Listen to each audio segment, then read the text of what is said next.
Assalamualaikum warahmatullahi wabarakatuh. Perkenalkan, aku Anggiang Raini dari kelas PGMI 3A. Di sini ingin menjelaskan tentang hidup tertib untuk anak kelas 1. Pelajaran PKN. Hidup tertib.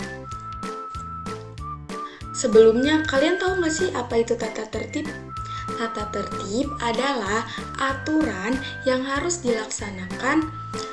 Tata tertib dibuat agar kegiatan dapat berjalan dengan lancar. Jadi, ketika kita ingin merangkai kegiatan dan ingin berjalan dengan lancar, kita juga harus mengikuti tata tertibnya. Kemudian, ada pentingnya tata tertib di rumah. Contoh tata tertib di rumah yaitu Eki rajin belajar. Belajar harus teratur dan tertib. Selesai belajar, buku dan alat tulis dirapikan agar belajar jadi lancar. Kita harus tertib. Nah, dari sini kita belajar dari Eki bahwa hidup itu harus tertib, baik di rumah, di sekolah, maupun di mana. Jadi, dimanapun itu kita harus tertib. Selanjutnya ada pentingnya tata tertib di sekolah. Contoh tata tertib di sekolah yang dilakukan oleh Eki yaitu Eki selalu datang ke sekolah tepat waktu, tiba di sekolah tidak pernah terlambat, kemudian masuk kelas harus tertib, berbaris dahulu, cium tangan bu guru, berdoa sebelum belajar. Penjelasan bu guru harus diperhatikan.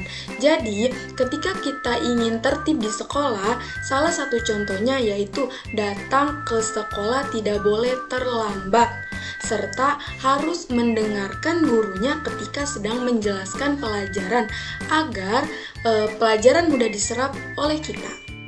Selanjutnya ada pentingnya tata tertib di jalan. Nah, tata tertib juga bukan hanya dilakukan di sekolah, di rumah, tapi di jalan juga kita perlu melakukan tata tertib. Contoh tata tertib di jalan yaitu lampu lalu lintas ada 3 warna. Masing-masing warna memiliki arti. Lampu merah harus berhenti, lampu hijau boleh jalan, lampu kuning tanda siap jalan. Ketika kita tidak mengikuti tata tertib tersebut, otomatis para pejalan akan mengalami kecelakaan karena tidak teraturan. Jadi, kalian kalau lagi di jalan jangan lupa mengikuti tata tertib lalu lintas. Nah, apa aja sih manfaat kalau kita hidup dengan tertib? Yang pertama, tata tertib harus ditaati agar kegiatan menjadi lancar. Nah, jadi kalau kita hidup tidak ada tata tertib, kegiatan akan menjadi acak-acakan dan tidak teratur. Di rumah tertib, orang tua menjadi sayang. Jadi, kalau kita tertib di rumah seperti ketika belajar yang sudah dijelaskan tadi, setelah belajar kita harus merapikan buku dan alat tulis di tempatnya. Itu membuat orang tua semakin sayang kepada kita karena kita bisa hidup tertib di rumah. Kemudian yang kedua, ketika di sekolah tertib, guru menjadi sayang dan punya banyak teman. Jadi, ketika kita di sekolah tidak tertib, otomatis guru juga akan marah kepada siswa yang tidak tertib.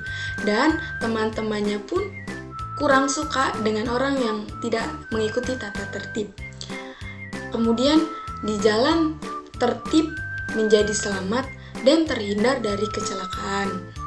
Nah, jadi dimanapun kita berada, kita harus mengikuti tata tertib yang sudah tertulis. Oke, selanjutnya akibat tidak mengikuti tata tertib.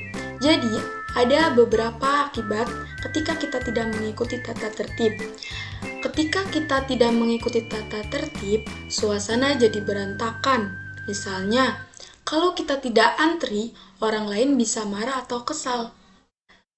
Kalau tidak menjaga kebersihan, tempat akan menjadi kotor dan tidak nyaman.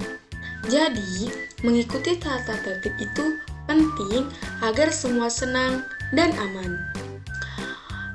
Dari sini kita bisa belajar bahwa ketika kita sedang di Indomaret atau Alfamaret ingin belanja, kita tidak mengikuti antrian dan kita langsung menerobos, otomatis orang yang di belakang kita akan mengomeli kita. Selanjutnya, jangan lupa mengikuti tata tertib dimanapun berada. Oke, thank you, bye-bye.